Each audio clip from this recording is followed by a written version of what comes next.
Bonjour à tous. Bienvenue à nouveau sur Fantasy en Action. Aujourd'hui, je vais vous montrer le top 10 des meilleurs films de l'année 2020. Avant de commencer cette vidéo, je tiens à préciser que cette liste n'est pas officielle. Je l'ai faite moi-même et dans cette vidéo, je vous ai donné un film en bonus. J'espère que vous l'aimerez. Alors, commençons.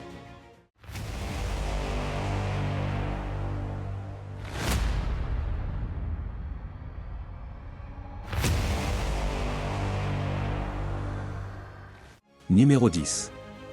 Birds of Prey, Oiseaux de proie.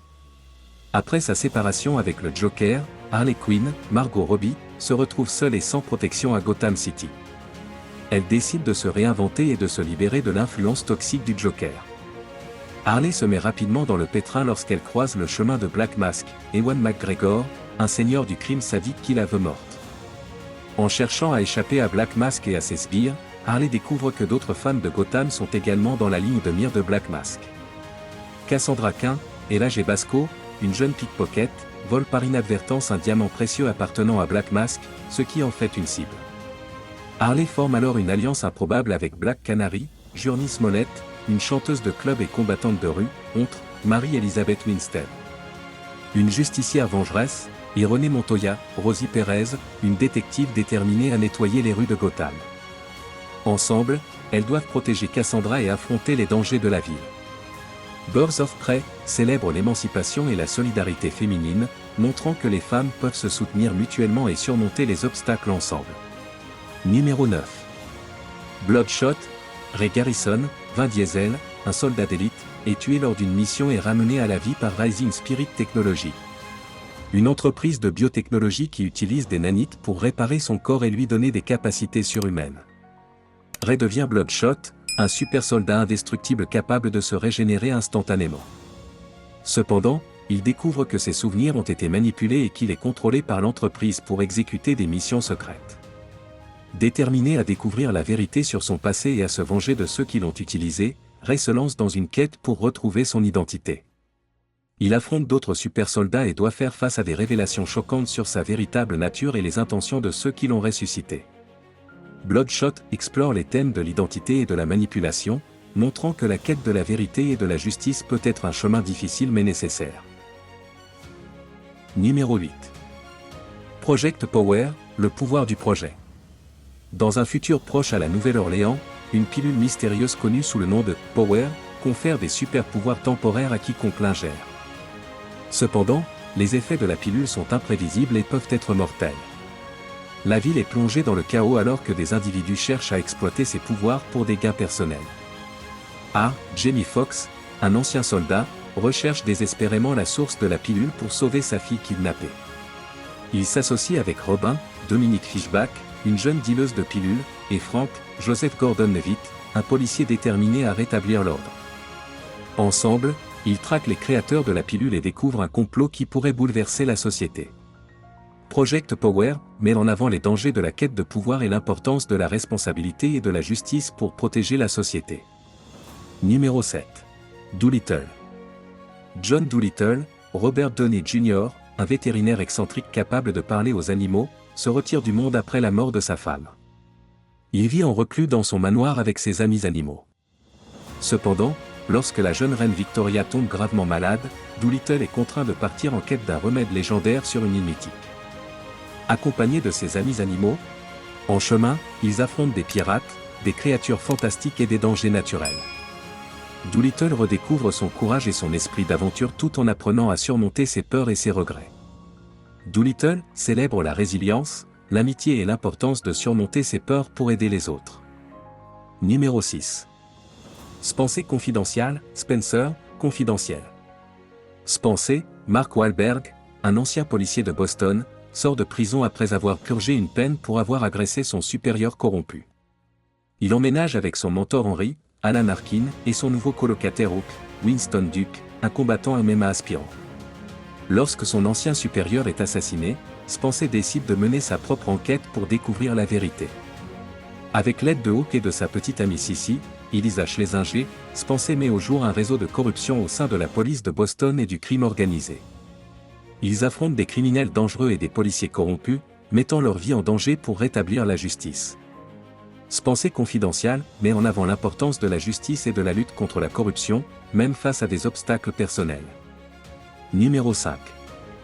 The Old Guard, la vieille garde. Andy, Charlize Theron, également connue sous le nom d'Andromache de City, est la chef d'une équipe de mercenaires immortels qui ont protégé l'humanité pendant des siècles.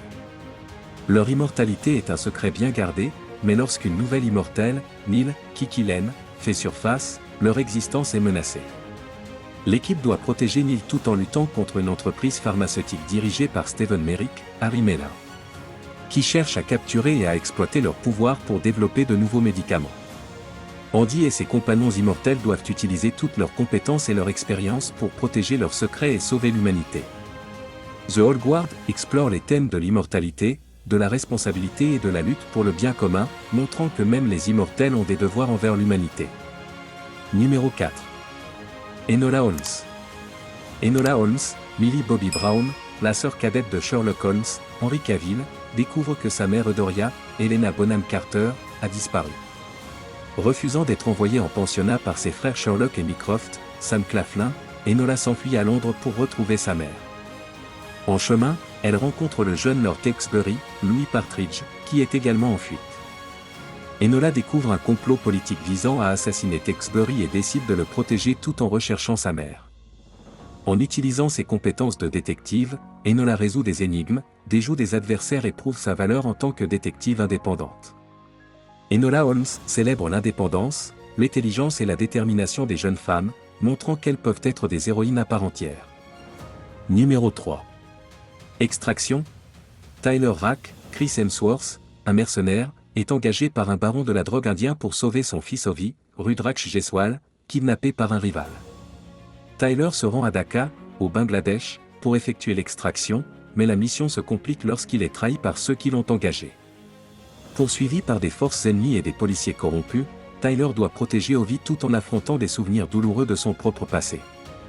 Au fur et à mesure que la mission devient de plus en plus désespérée, Tyler se bat pour sa survie et celle d'Ovi, découvrant un sens renouvelé de la rédemption et du sacrifice. Extraction explore les thèmes de la rédemption et du sacrifice, montrant que même les mercenaires peuvent trouver un sens à leur vie en protégeant les innocents. Numéro 2. Greyhound. Pendant la Seconde Guerre mondiale, le commandant Ernest Croze, Tom Hanks, se voit confier sa première mission en tant que commandant d'un convoi naval allié à destination de Liverpool. Ce convoi, surnommé Greyhound, comprend 37 navires qui transportent des troupes et des fournitures à travers l'Atlantique Nord, une route périlleuse infestée de sous-marins allemands, connue sous le nom de « meute de l'eau ». Au début du voyage, Croze doit naviguer dans des conditions météorologiques difficiles tout en maintenant la vigilance contre les menaces sous-marines. Le convoi entre rapidement dans une zone où l'aviation alliée ne peut pas les protéger, connue sous le nom de « trou noir ». C'est là que les sous-marins allemands commencent leur attaque. Croze et son équipage doivent faire face à des assauts incessants de torpilles, des attaques coordonnées de sous-marins et des tactiques de diversion ennemies. Chaque décision que Croze prend est cruciale pour la survie du convoi. Le film culmine avec une confrontation intense entre Greyhound et plusieurs sous-marins ennemis. Croze utilise sa ruse et son expérience pour déjouer les tactiques ennemies et réussir à protéger la majorité des navires du convoi jusqu'à ce qu'ils atteignent la zone de couverture aérienne alliée. Greyhound met en avant le courage, la responsabilité et le leadership en temps de guerre, montrant que la détermination et la stratégie sont essentielles pour surmonter les défis. Le film rend hommage au sacrifice des marins et aux dangers qu'ils ont affrontés pour assurer la victoire alliée. Numéro 1. The Tenant, le locataire. Trelkowski, Roman Polanski, un homme timide et réservé, emménage dans un appartement à Paris où l'ancienne locataire, Simone Schul, a tenté de se suicider en sautant par la fenêtre. Dès son arrivée, Trelkowski ressent une atmosphère oppressante et une méfiance de la part de ses voisins. Leur comportement étrange et intrusif commence à peser sur lui. Au fil du temps, Trelkowski devient de plus en plus obsédé par la vie de Simone. Il découvre qu'elle était harcelée par les mêmes voisins et commence à croire qu'ils essaient de le pousser au suicide de la même manière. Ses propres comportements et apparences commencent à changer, imitant de plus en plus ceux de Simone. Il se met à porter des vêtements féminins et à adopter ses habitudes. La paranoïa de Trelkowski s'intensifie, le conduisant à des hallucinations et des comportements de plus en plus erratiques. Il se coupe du monde extérieur, persuadé que ses voisins complotent contre lui. Son isolement et sa peur culminent en une crise de folie où il croit voir des manifestations surnaturelles et des signes de conspiration partout. Finalement, Trelkovski, incapable de distinguer la réalité de ses délires, tente de se suicider en sautant par la fenêtre, comme Simone avant lui.